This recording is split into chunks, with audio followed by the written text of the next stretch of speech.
Welcome, I'm Julia Lee, an Equities Analyst at Bell Direct, and welcome to this Bell Direct Insight series.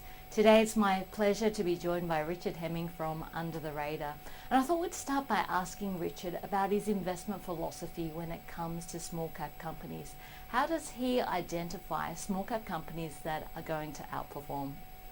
We have this massive dartboard on the wall, and no, we don't really. But if we did, I can put a few people that I can think of a few people to put on it. But what we do is we have four classifications of companies. But basically, if I was to sum us up in one word, it's value. We look for turnaround stories. We look for companies that are producing consistent earnings but are very cheap. And sometimes we look for companies that have loss-making divisions that might be priced into the market. So Secret Santa. With Christmas coming up, you can always appeal to that.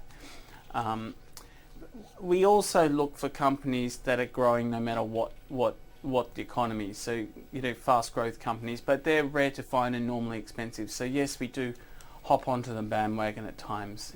Bellamy's is a classic example of that. Okay, so it sounds like at the core it's very much value investing, but you're also interested in identifying turnaround as well as momentum plays.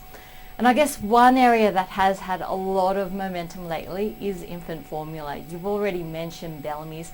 What do you think about buying stocks like Bellamy's or A2 Milk or even Blackmores in this type of environment?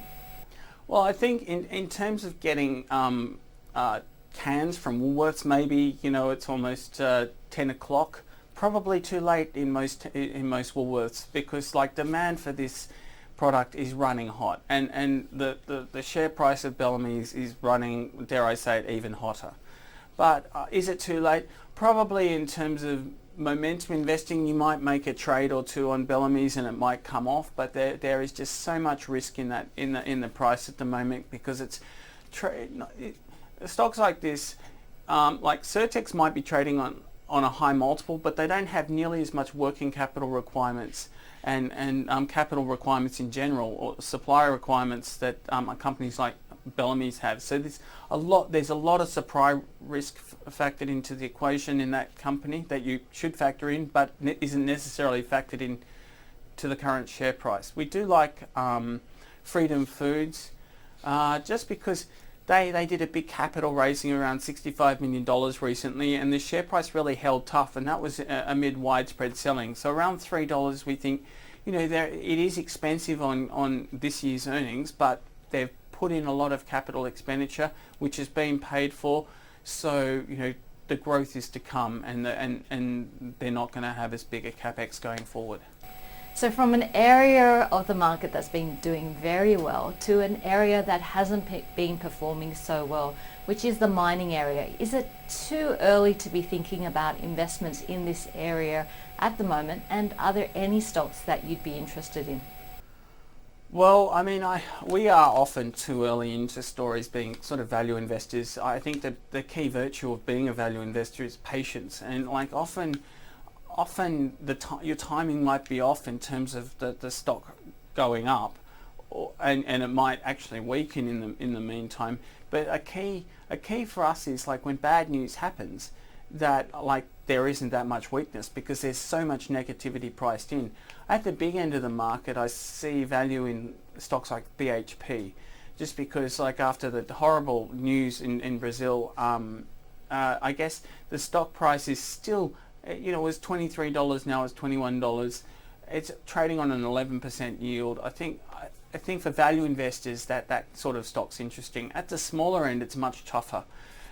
We are looking at a couple of companies, but and I think next week we intend on covering one. But you have to be a lot more careful, because obviously there's one mine risk. Mining, as we saw in Brazil, if that was a company that had one mine, that would wipe out that company. But BHP is a very diversified operator. So in recent times, we've supported gold stocks with diversified operations like Evolution Mining and Northern Star. So we're kind of skewed away from the single mine risk, or the smaller end of the mining spectrum. And finally, it is almost Christmas, so to give some of our viewers an early Christmas present, if I can put you on the spot, Richard, and ask you for a stock tip, one of your favourite stocks on the market at the moment. Well, I think One stock that we looked at recently, iCar Asia, it's trading around $2. That stock, I mean, like it's starting to get some traction in Asia. So once they do get to be cash flow positive, they're not quite cash flow positive. We think there's going to be appetite, and certainly car sales is a 20% holder. We think that, recently we saw iProperty get taken out by REA. So I think in terms of Christmas punt, that's probably one we'd name. Thank you so much for joining us, Richard Hemming from Under the Radar, and thank you for joining us in this Bell Direct series. We hope to see you again.